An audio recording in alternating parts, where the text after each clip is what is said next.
UGWUMBA. Nwere otu nwafọ Igbo nwafọ Nsụka n'Enugu steeti a na-akpọ Kevin Black. Ọ bụrụ na iso dịka ọdịm na-esonyere ị ga-afụ na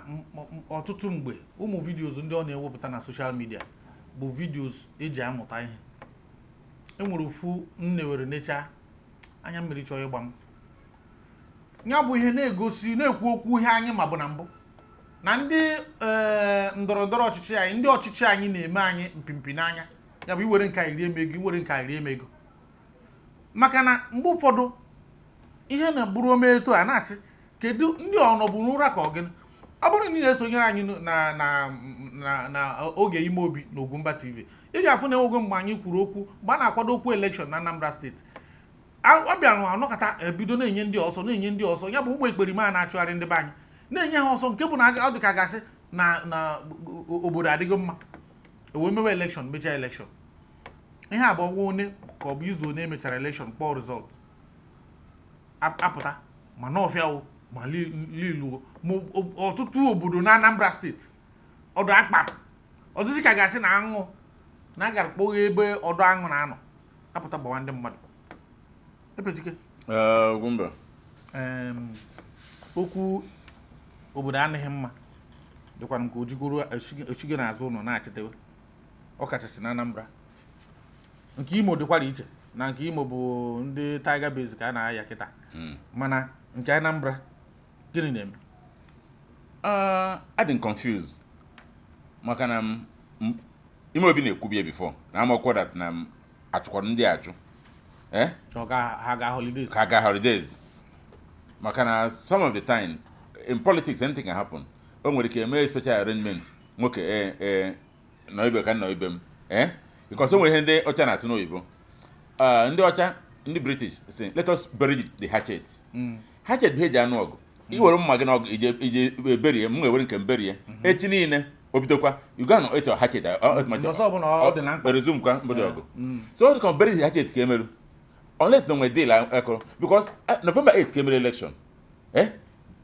the December keta how many days after orube 2 weeks plus ndị resume kwana and how to carry resume ro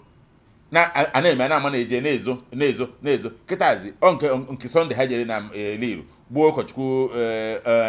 nwunye ụkọchukwu Anglican area nke church gbaa pastor na-eji ọkụ gbaa moto dị mmanụ ọkụ maka na dị mmanụ na-preach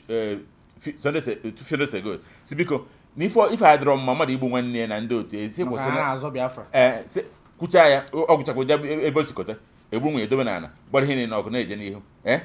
ị na-ajụ gọọmenti actually do they fought this security and now from ihe na social media so that na-akwọ ndị security ụgwọ maka na gịnị kpatara that na emechaa na election ozugbo security bidokwa so eje na n'ọfịa gbagwogwo mmadụ ịnọ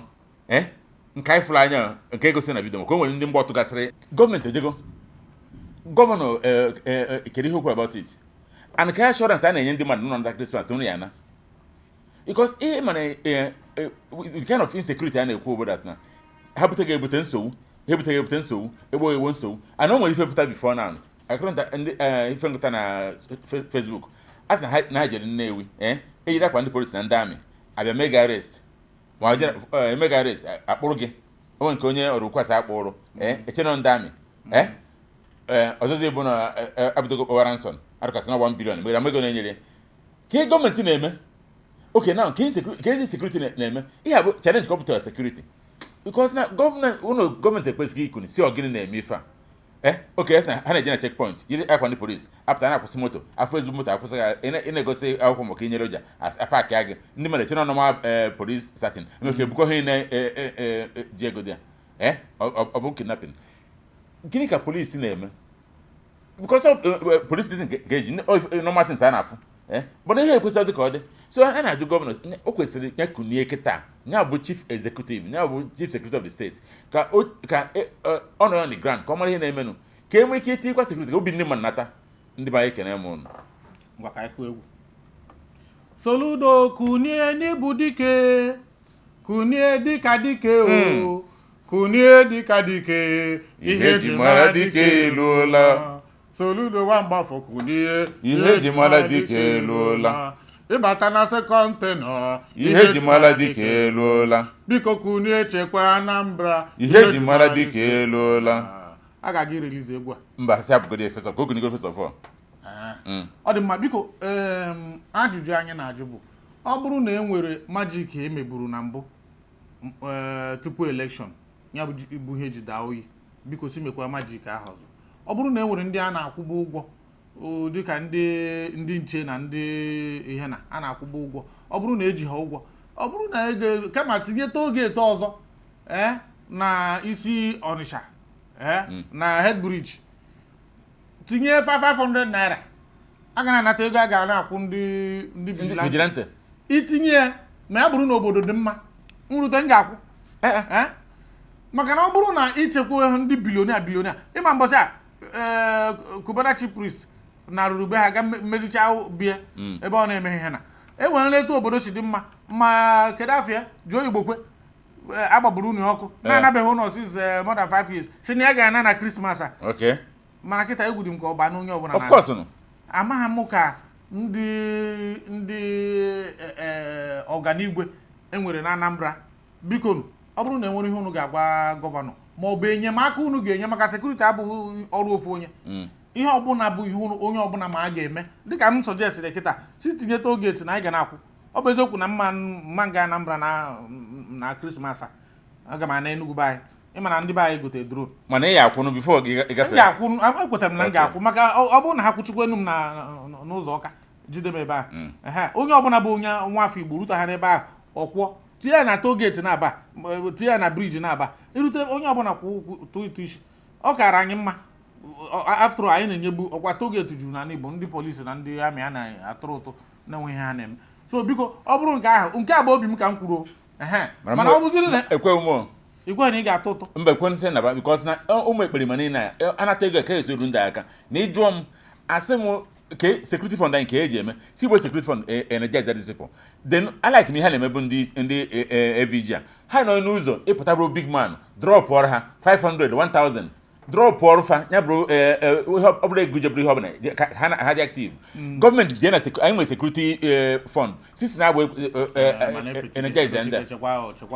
ịmana ha tinye ịmana ego na ọbara na-arụkọ ọrụ ọrụ ịmana ha tinye anya onye ọbụla drọpụ ara ha drọpụ aha ga-eme ha na ha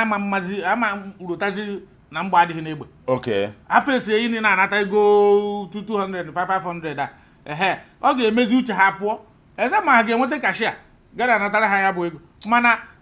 ibu kashia na-anakwa ya bụ ego o nwere ike anya ha na uche ha dị na ọ dịkwa ka onye a ga-agba ha so na ọ ka mma ka kama ya amara ihe a na-emesi gọọmenti kwụọ ha ezigbo ụgwọ nyere ha ma overtime a na-akwụ some of them 100 or less than 100,000 naira onye buru egbe n'ụzọ onye mgbọtụrụ n'ọkpa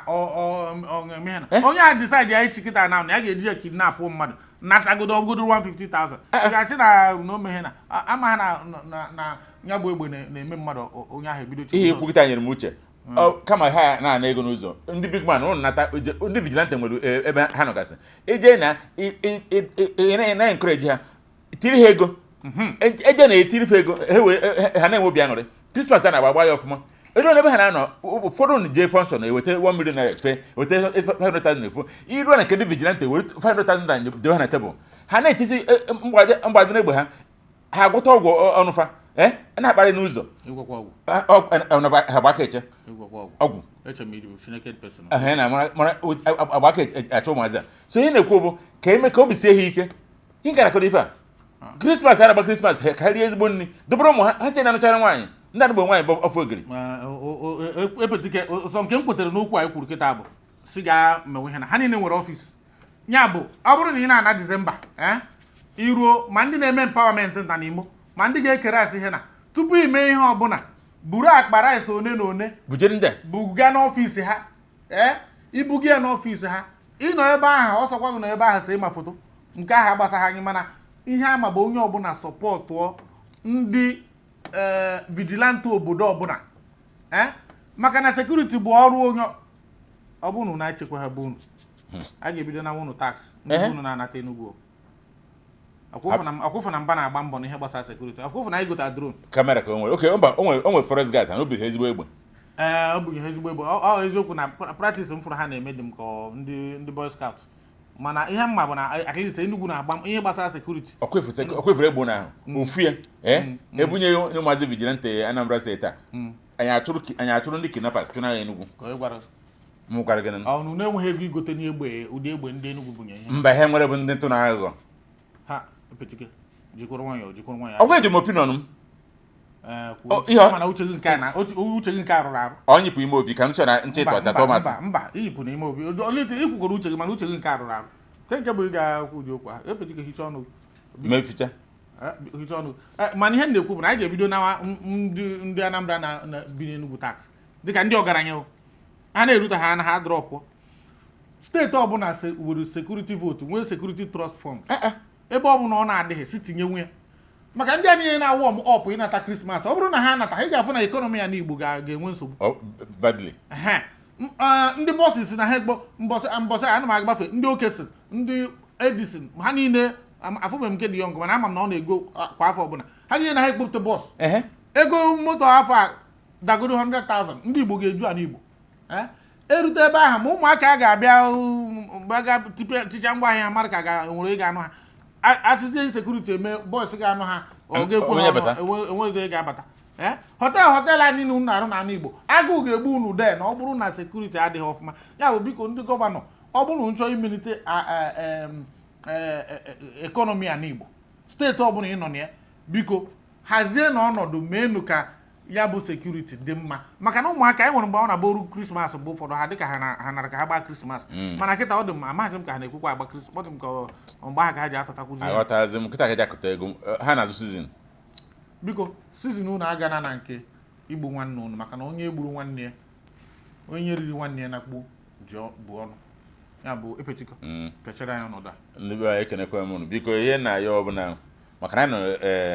afa nka bụ Chidera epetike ndị Igbo anaghị na obi eziokwu kwujisi ime obi nke bụ eziokwu bụ na insecurity na ana Igbo otu ekwuberu achọ ka fight ya ka ọ bịa stand still our governors should come together anyị nwere gọvanọ Enugu nwee n'Imo nwee na Abia nwee na Anambra nwee na Ebonyi anyị mana ha nwee bịa together ụfọdụ na APC ma ndị gọvanọ anyị ka ndị isi imogo ndị nwere something ha nwere special advisors on security let them mandate all of them to make together ka ha ma jia ndị Enugu na ndị a na-enwe joint operation mana achụ onye ohi na Enugu bifo batara Anambra ndị Anambra fụgo na anabata agbachigha ya azụ ndị Igbo enwe joint operation ife na Igbo ya jụọ oyi ka mmadụ nkwa akụrụ mmiri ṅụtọnwe iko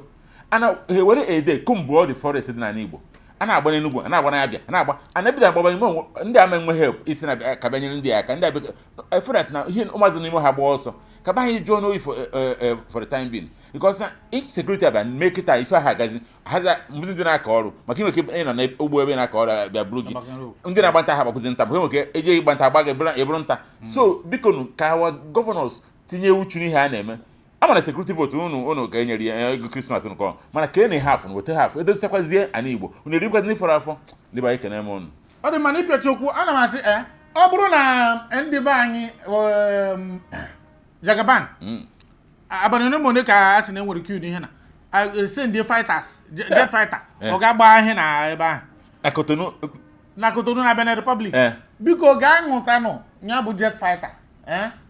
ọ bụgoro na ọ darụ 500 million a day enwere ndị Igbo ga-emenwe ka aṅụta ya bụ akwụ ụgwọ ya bụ jet fighter ịbịa n'Igbo ihe unu ga-ajụ ha bụ ego ole ka a ga-eji bunye anyị jet fighter ka ọ bịa gbagharịa n'ime ọhịa ndị dị na anaba anyị ahịzechukwu Enugu enwego drone ihe na-amaghazi bụ ma drone ahụ na-agba egbe ka ọ bụ sọsọ ya bụ ọ gadacha ya bụ information ka ejiri ya bụ jet fighter ndị be anyị ga-akwụ ụgwọ ya n'aka ndị federal gọọmenti ga-achụsịsịa ndị a ọ bụrụ na emeghị mara na aghụghọ dị ya maka amara m na unu nwere ikike ịgakwuru Jagaban gwa eketa sị na anyị ga-akwụ 500 million naira every day for this ihe na ọ ga-epote demand ma ihe gbasara business dori anya kama ya within 1 week agacha na ana Igbo niile gbasịsịa ha gbugbanata ndị ajọ mmadụ ka ndị ezigbo mmadụ ka ume aha mbụ Mike Onobo ka ọhịa dịka enwe amaghị